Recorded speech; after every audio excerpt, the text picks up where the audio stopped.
Hi friends, welcome to jeevethaas Agam. இன்றைக்கி வீடியோவில் ரொம்பவே ஈஸியாக செய்யக்கூடிய அடை தோசை தாங்க எப்படி செய்யலான்னு பார்க்க போகிறோம்.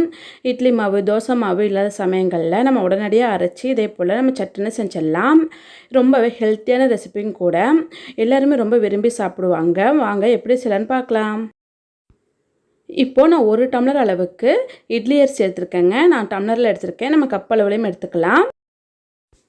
இப்போது நான் அதே டம்ளரால் பாதி அளவு துவரம்பருப்பு எடுத்துருக்கேங்க, பாதி அளவு கடலைப்பருப்பு எடுத்துருக்கேன், 1 டேபிள் ஸ்பூன் அளவுக்கு உளுந்து எடுத்துருக்கேங்க.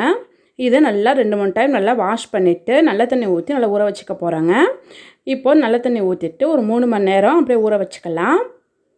இப்போ எனக்கு 3 மணி நேரம் ஆயிடுச்சுங்க. நான் ஒரு மிக்ஸி ஜாரில் ஒரு 10 பல் பூண்டு, சின்ன அளவு இஞ்சி எடுத்துருக்கேங்க. இப்போ நம்ம மிக்ஸி ஜாரில் நம்ம சேர்த்துக்கலாம்.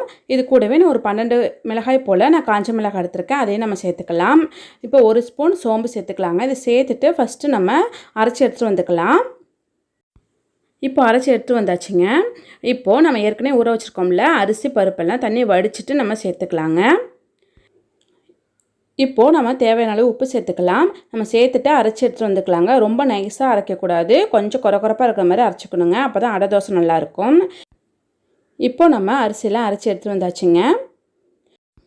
இப்போ இந்த மாவை நான் 1/2 மணி நேரம் அப்படியே விட்டுற போகிறேங்க. 1/2 மணி நேரம் கழித்து நம்ம ஊற்றும் பொழுது இன்னும் டேஸ்ட்டாக இருக்கும். நம்ம உடனே ஊற்றலாம், இதே போல் ஊற்றும் பொழுது ரொம்ப டேஸ்ட்டாக இருக்கும். இப்போ 1/2 மணி நேரம் ஆயிடுச்சு. இப்போ நான் அது கூடவே நான் ஒரு 1/2 ஸ்பூன் மஞ்சள் தூள், 1 ஸ்பூன் அளவுக்கு பெருங்காயத்தூள் சேர்த்துருக்கேன். ஒரு 2 மீடியமான சைஸ் வெங்காயம் நான் இது போல் பொடியாக கட் பண்ணி சேர்த்துருக்கேங்க. கொஞ்சம் கொத்தமல்லி, கொஞ்சம் கருவேப்பிலை இது மாதிரி பொடியாக கட் பண்ணி சேர்த்துருக்கேன். அதெல்லாம் சேர்த்துட்டு நல்லா மிக்ஸ் பண்ணி நல்லா கலந்து விட்டுக்கலாம். இப்போ நம்ம ரொம்ப திக்காக இருக்குன்னா கொஞ்சமாக நம்ம தண்ணி சேர்த்துக்கலாங்க. இதே போல் தான் இருக்கணும். ரொம்பவும் திக்காக இருந்துச்சுன்னா அடை கொஞ்சம் அழுத்தமாக ஆகிடும்.